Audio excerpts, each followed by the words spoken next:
Introducing the Atec 321 Faeta NG light sport aircraft, now available in the USA.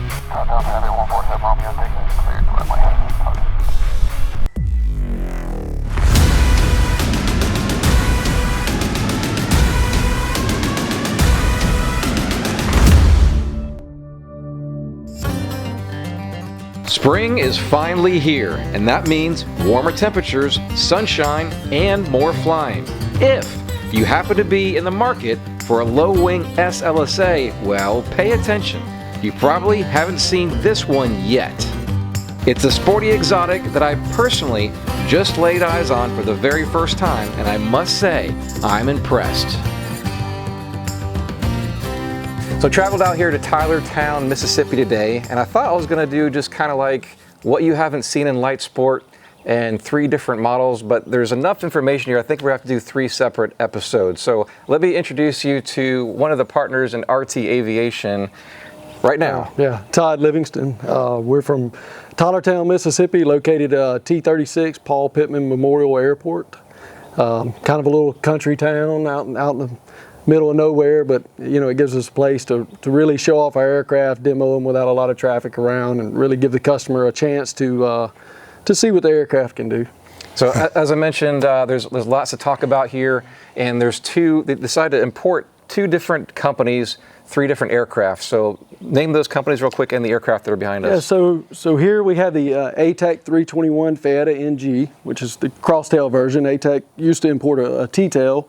That's back in 2007, 2008. And then we have the Aeropilot L600, which is our trainer. A lot of people, we're actually trying to get, you know, flight schools interested in those, make a perfect training aircraft.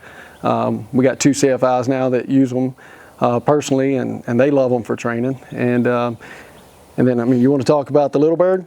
We'll go into all that, but okay. Today we're going to focus on one at a time. There's just so much information here, so we're going to focus on the Atec right here and do kind of like a walk around, and then we'll do another episode on each individual aircraft. So let's get into this one. All right. So first up in this episode is going to be this model. What is the model of Atec here? This is the 321 Faeta NG. It's the low wing option we have. It's made in the Czech Republic. It's full composite airplane. Flies wonderful. So it's 1,320 pound max takeoff weight, so it falls in the light sport class. It is a SLSA factory built aircraft. Cruise speed on it is a true 120 knot aircraft. You will get 120 knots out of it. We actually had this one, it just arrived. We've had it about 3 weeks now. Careful there. We've had it about 3 weeks now. Flown it, I think it's got a total of 14 hours on it now. Kind of showing it off, and I actually think this one's sold. It was actually supposed to be our demo. We were going to carry it to Sun and Fun this year and introduce it for the first time, because this is their crosstail version, which is the first one in the U.S. of that. I guess what. So let's get into the basics of it. What is this constructed of? I assume it's fiberglass or carbon fiber. It is 100% carbon fiber. So it's a very lightweight aircraft, 787 pounds empty. You know, depending on your options here, anywhere up to 610 pounds is your useful load. This one here, this particular one is 535. We've kind of loaded it out. It's got a 3-axis autopilot. It's full Garmin, suite inside.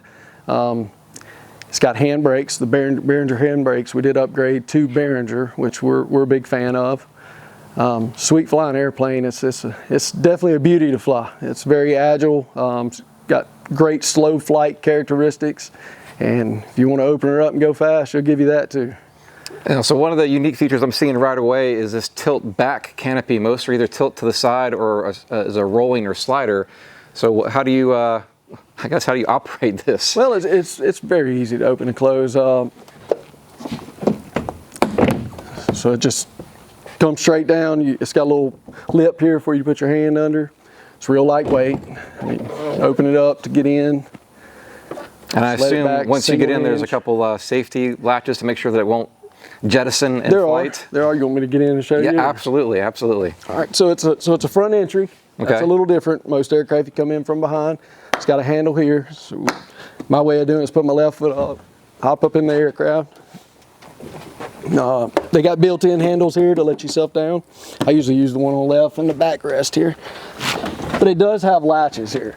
So there's a safety latch on each side. So you'd push this button and pull this back, and it clicks in. There's a safety switch here. Okay. If you watch when that activates.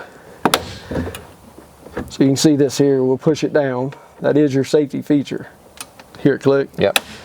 And there's one on each side. If both of those are not clicked, it will not start. So the canopy has to be down and latched for it to start up.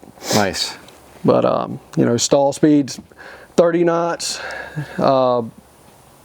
Like I said, 120 knot cruise, never exceeds 147 knots, and it is a true 120 knot airplane.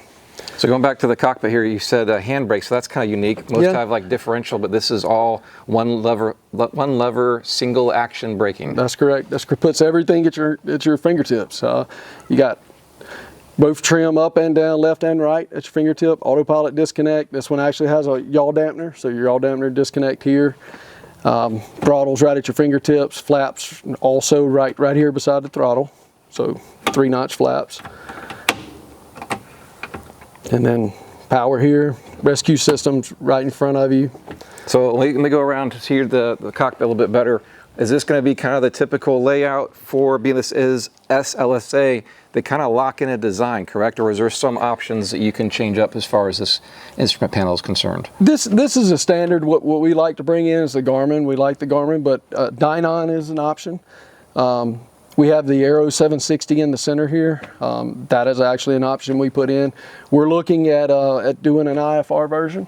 That's still in the works. We haven't actually produced one yet. We're in the talks with them now about possibly doing a 650XI on the center to give us that capability. But I mean, it's laid out very ergonomical. Everything's right here where you need it. You know, fuel valves here for left and right side on your wings. And I see there's a T-handle rescue system. Is that to actually pull the canopy when you want to pull the canopy? Or? That pops a chute out behind you right here. Okay. Yeah, so actually this pin comes out.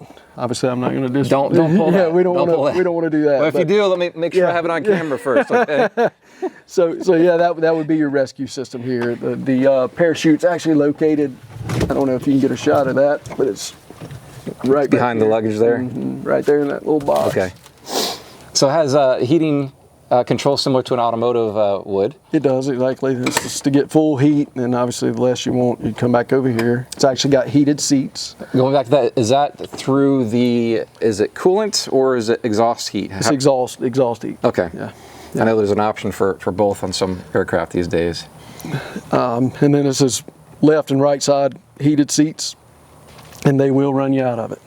Dynon Avionics at Dynon.com, offering everything from state-of-the-art glass cockpit options to advanced control modules that power and control your entire aircraft.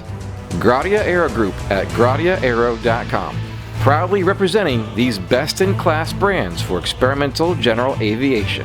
Sherwings, BD Aviation, and MW Fly.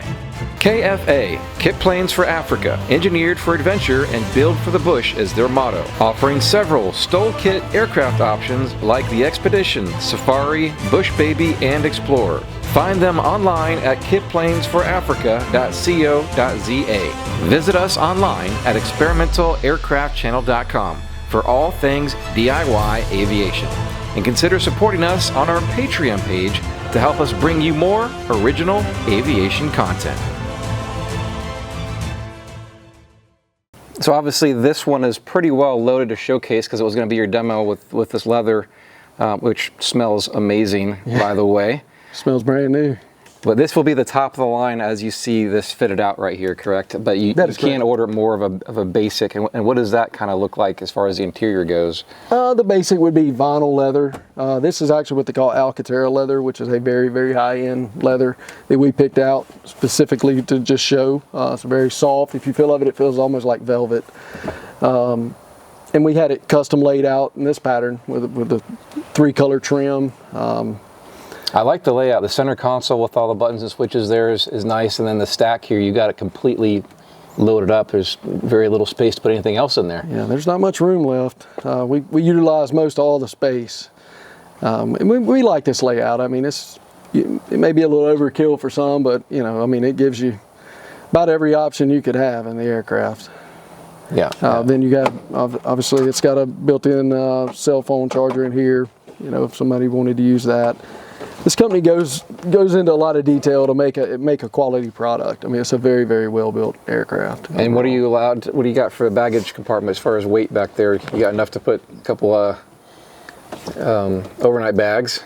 Yeah, so it's 20 kg is what it'll hold. That equates to 44 pounds. Okay, pretty typical. So just if you can stuff it back there, you can probably haul it because it's not a whole lot of room, but it's enough for a 3-4 night stay somewhere if you wanted to go. Duffel bags. Sure. Is there anything specific to this aircraft that's already programmed into the avionics and like? Well, all your V speeds on your speed tape is going to be specific to what the aircraft can do. If you want to get a shot, there's all the speeds of this particular aircraft. They put a sticker in each model to let you know they're right in front of you.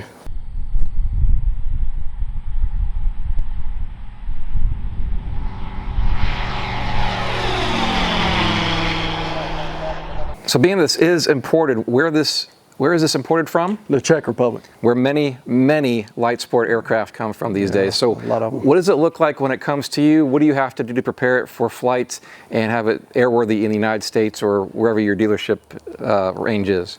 So when it gets here, obviously it comes in on a ship. We'll pull up here with a truck with a container on it. We'll usually get a wrecker, roll it out on the wrecker. It'll be just the fuselage, no wings. The horizontal stabilizers will be off. It's usually packaged with wood around it to protect it. So we'll unscrew all that, we'll roll it off, bring the fuselage into here, unpack the wings, and they pack those wings in there. I mean, they're wrapped up really good. We haven't had any damage, so they arrive here in good condition. And for clarity, before it's shipped over here, has it been flown before and the engine broken in and all that kind of stuff, or? It has. Okay. It's actually gone through about 6 to 7 hours of flight testing. Okay. That's all done by the factory. Peter, the designer of the aircraft, will actually do that himself. He'll send us all the testing results. That goes in as part of the inspection to get the aircraft its airworthiness certificate. Without that, we can't get an airworthiness certificate. So obviously, or you could do it here, but it's already done there, so we don't have to fool with that part. Okay. But we'll slap the wings on it. They bolt up, put the horizontal stabilizers. For the most part, it is a factory-built aircraft, so it has to come here pretty much assembled. Just putting the wings on it, horizontal stabilizers, is about as much as we do. The rest is done by the factory. Then after that, we rig it up, check the rigging, make sure everything that the factory does was done. Double check over everything, get all the paperwork together, prepare that for the DAR inspection. We'll set up we'll get online, fill out all the paperwork for the AWC process, and set up a schedule with the DAR inspector. He'll come out. We'll do kind of what we're doing now, do a walk around the aircraft, look over every component of it, make sure it's ready for flight. He goes through our documentation, make sure we have everything we're needed to import the aircraft and for it to be airworthy in the United States.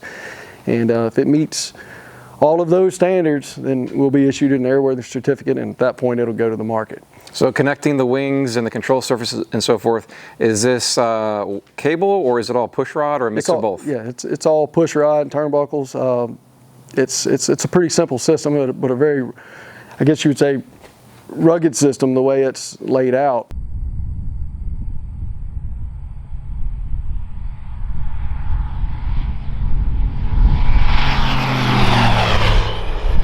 All right, so this is, again, light sport, so we have to stick within light sport rules, which means you have certain speeds you can fly under and a certain horsepower.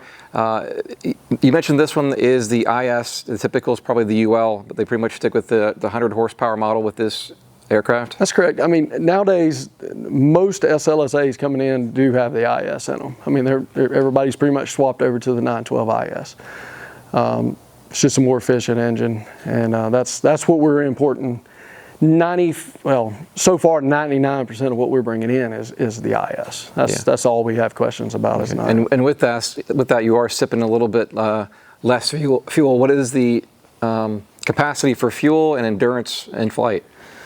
So this aircraft holds 26 gallons. The endurance is about 7 hours. More than our bladder. Yeah, and it's, on paper it says what, 1,032 nautical miles. So it's go ways, yeah, like you said, longer than I can sit in there. It's a true cross-country aircraft. Yeah, it depends on where you got the throttle setting. I mean, you can get anywhere from 3.5 all the way up to 4.7. If you want to jam it forward, it'll burn 6. But you know, it'll go a lot further than I can hold it. I can go about 3 hours. That's about as far as I can go. I can't not ask, because I'll get in trouble, and that is, what's the price point on these? I know this is, today we're in February still, 2025. Things change sometimes daily, especially on things that are imported in the United States. But as of today, what are you looking at for the high end and then the entry level? So the high end, I mean, as we have this one outfitted, which I mean, we went way overkill with what we're doing here. This aircraft would be in the 230 to 240 range. As it is, that's shipped, put together, whole 9 yards. That's if you come here today and bought it and flew it home. And we can get them down. If you want to come back up on your options, go with single screen, Dynons, we could probably get down into the 170 range, and that's shipped here to the United States, put together and given to the customer at that price. Another really important questions people are having these days, and that is getting time and type for insurance purposes. So do you offer any type of transition training or anything like that to get them going into it? We do. We won't send the plane home with a customer without 5 hours. So we have local CFIs that work with us. They'll come over here to the field that actually already have time in these aircraft, and they'll fly with that customer until they're comfortable. And if it takes a few more hours in that, I mean, we're going to work with the customer. Safety is our number one. And what is the flight training package, or is that included in the sale of the aircraft? Say that again now. What is the flight training package, or is that included in the sale of the aircraft? It's included in the sale of the aircraft. All right, talking very specifically here, if I wanted to purchase one of these today, what is the process? Like, what's the down payment initially? What do you need at the end to get delivery and all that kind of stuff? Okay. So once you get with us and we build out your packages exactly the way you want it, come up with a price. It's 30% up front. That's a production payment. So what that does is get your airplane under production. That'll usually suffice for 3 months, 4 months of the build. At that point, you would pay another 30%. So you're 60% in at that point, all paid. They will finish the aircraft with the 60% you've paid at that point, and then you'll pay your remaining 40% 3 days before shipping. The airplane will be paid 100% before it gets on a ship. Company wants their money. And it takes about 5 to 6 months with Atec from start to finish to get the airplane here to the United States and ready to fly. So it's about a 6-month process from the time you pay that first 30% to the time you receive your aircraft. And then when it arrives here, I'm sure you and the customer both are going to be tracking that. How much time do you need to get the wings on Definitely. it, get it through testing or whatever final sign-off? If we don't run into any issues, if there's not a part missing, which that's hardly ever the case, but as long as there's no parts missing, we don't run into any issues, a week to 2 weeks. We usually try to have all the paperwork done before the aircraft gets here, so we've already scheduled a DAR. So when it gets here, we put it together and it's ready to go before inspection. And then from there, it's more so coordinating the flight training or transition training. Exactly. Getting the customer here, getting them accustomed to the aircraft and working on their schedule, whatever works for their schedule to get them here. Sometimes we have the aircraft here 2-3 weeks longer waiting on them, and that's fine. We'll work with the customer any way we can to get them in the aircraft. All right, guys. Well, thanks for the tour around this aircraft and RT Aviation. Looking forward to seeing what you guys are doing in aviation in the future. How can they get in touch with you and put a deposit to order one of these? Okay, you can go to www.rtaviationllc.com, or you can email us at sales@rtaviationllc.com. Or if you go to our website, all 3 of our numbers are on there. You can contact all 3 of us. We hope you have enjoyed learning about a new aircraft today. Thank you for watching, and consider joining our community on Patreon and maybe help support us there. Zach Newsom, Mike Babcock, and our patrons, thank you. See you next time.